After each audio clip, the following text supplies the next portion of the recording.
Salut les copains, je me nomme Nao. Il me fait plaisir de vous souhaiter la bienvenue dans une super chaîne que j'ai découverte sur YouTube. Elle se nomme Noticia Innovation. Aujourd'hui, c'est ma super rencontre avec William. Abonnez-vous, car c'est vraiment une super chaîne où on parle de numérique et d'un tas d'autres trucs vraiment intéressants. Et aujourd'hui, on est à l'Université de Montréal, on a été invité par des chercheurs pour tester Nao. C'est un petit robot qui coûte dans les 8 000 €, donc c'est pas vraiment le genre de truc que vous allez acheter à Noël. Et on va le tester maintenant, c'est parti. Donc là, on est dans le bureau de Thierry Carsanti. Et est-ce que tu peux te présenter d'abord? Alors, Thierry Carsanti, je suis professeur à l'Université de Montréal dans le domaine du numérique en éducation. Ah, il va se lever.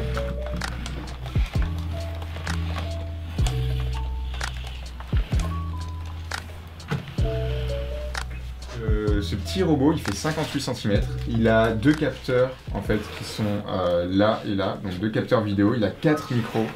Il a des capteurs de pression sur la tête. Il en a ici sur la main, sur les pieds. Et il a une autonomie d'1h30 à peu près. Et il est vraiment truffé de technologie. Il peut reconnaître des visages, il peut reconnaître une balle, il peut shooter dedans. Et on va lui faire un peu tout ça. Est-ce que tu es intelligent? Je fais de mon mieux pour apprendre et devenir le plus intelligent possible. Tout ce que je sais bien des humains. Nao, présente-toi. Je m'appelle Nao, je suis un robot humanoïde et je mesure 58 cm. Je suis né dans les bureaux d'Aldébaran, à Paris. Tu peux me poser d'autres questions, si tu veux. Tu veux voir la danse Tai Chi? Ah oui. Je suis très fière de cette danse. Ah oui, ça me revient. Et là où est-ce qu'il est intelligent quand même un peu, c'est que il se fait souvent demander le dab et des trucs comme ça. Et après, comme il ne sait pas dabber, c'est pas dans ses fonctions de base, comme deuxième option, les gens vont lui demander la danse Tai Chi. Alors toi, il t'a court-circuité ça, donc il a quand même appris. Il a dit, je vais te montrer la danse Tai Chi. Parce qu'il fait un dab pendant la danse Tai Chi. Voilà, je vais te montrer la danse Tai Chi directement, ça j'y arrive. Donc c'est une forme un peu d'apprentissage qu'il a. Et bon, quand il fait tout ça, il faut que la surface soit plane, parce que si c'est tendu, là, il peut... Mais il arrive à tenir en équilibre sur un pied, quoi. C'est ça qui est... Je vais vous montrer quelques danses, là, tu vas voir, il fait des choses là, tout à fait exceptionnelles.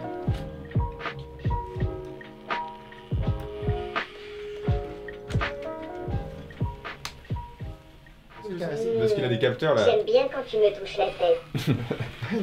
Et si je lui prends là? Je suis chatouillée aujourd'hui.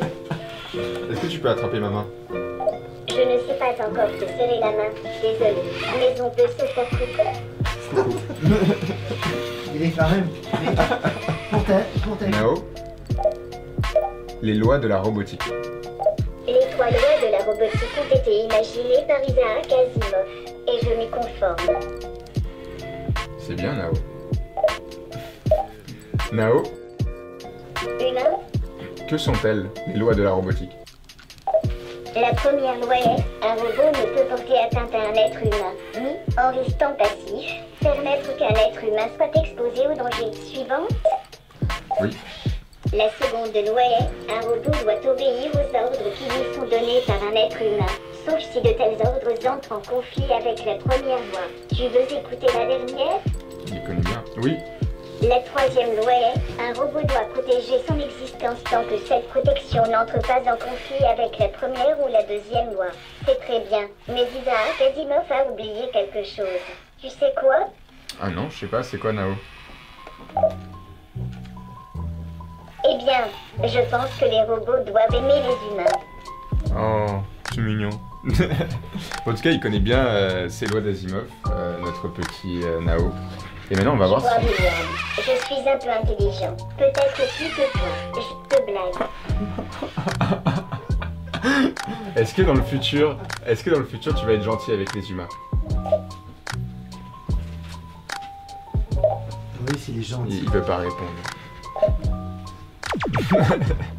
Est-ce qu'il a aussi des capteurs sur la main ou pas? Tout ce qui est bleu, c'est capteur. J'ai envie de jouer au foot. Montre-moi ta balle rouge quand tu es prêt. Très bien. Avant de commencer, j'ai besoin de mesurer la balle. Tiens-la entre mes mains.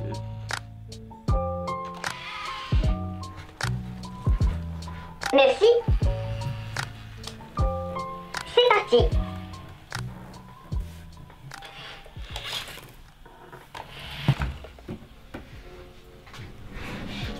Tu feras pas trop fort, Nao. Oh punaise. Oh. Ok. Super. Ouais, donc vraiment, il arrive à te suivre une balle, à taper dedans. C'est assez impressionnant. C'est quoi vraiment le projet pour apprendre la programmation aux élèves? Alors, on a deux projets avec Nao. Un projet où est-ce qu'on a décidé d'amener un robot humanoïde dans les salles de classe, d'écoles primaires notamment, d'écoles primaires en milieu défavorisé, ce que vous appelez en France les ZEP, les zones d'éducation prioritaire. Au début, les gens nous ont dit qu'on allait un peu se casser la gueule parce qu'un robot humanoïde, c'est quand même compliqué. Puis on programme ça à Polytechnique, les ingénieurs, mais là au primaire, bon, c'est un peu beaucoup. Alors on a tenté l'expérience et on a fait un programme avec des petits bracelets comme ça pour les motiver avec différents niveaux pour les amener à maîtriser la programmation. On pensait avoir, avec notre programme, quelque chose qui serait bon pour un an, mais rapidement on s'est rendu compte que les gamins, ils ont adoré ça, ils ont rapidement maîtrisé les bases. Ils ont réussi eux-mêmes à leur prendre surprise à programmer le robot, à le faire parler, danser, et puis à lui faire faire des tâches, on a quand même encadré ça, lui faire faire des tâches spécifiques, lui faire poser des questions, lui faire faire la révision d'examen de fin d'année ou des choses comme ça. Donc Nao est devenu, et chacun avait son petit projet pour Nao, pour lui faire faire quelque chose de particulier. Bon, c'est certain qu'ils sont jeunes, les enfants, dans chacun des projets, il y avait un côté un peu danse, etc. et tout, mais au-delà de ça, il y avait un volet éducatif aussi. Nao posait des questions sur les capitales, sur ci, sur ça. Donc c'est une façon un peu cool de réviser aussi la matière à apprendre. C'est quoi le projet Nao avec les enfants autistes? On a vu que le robot Nao était utilisé dans beaucoup de contextes avec les enfants autistes, mais ce qu'on a pu voir, c'est que la plupart du temps, ce sont les enfants qui vont voir le médecin en cabinet ou à l'hôpital des fois, et donc tu as une séance avec le robot une fois par mois, une fois par 2 mois, et c'est tout. On s'est dit que c'était pas particulièrement intéressant pour les écoles, donc nous ce qu'on a fait, c'est qu'on a emmené le robot dans une école en salle de classe et on a fait des séances en salle de classe avec les élèves, bon, en les sortant certains.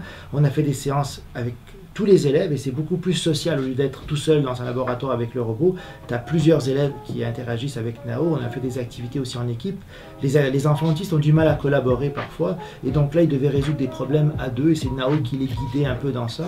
Et on s'est rapidement rendu compte que Nao avait un impact très intéressant sur les élèves. Il avait aussi un impact en dehors de ses visites. Et là, avec l'enseignante, ce qu'on a réussi à faire, c'est Nao, finalement, il donne des devoirs aux élèves. Il leur dit, bon, quand je reviens la prochaine fois, vous avez lu tel bouquin, tel truc, vous avez fait tant de problèmes de mathématiques.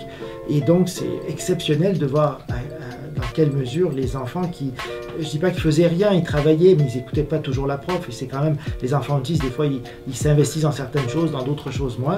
Nao les a amenés à s'investir pour l'apprentissage des mathématiques, pour la lecture.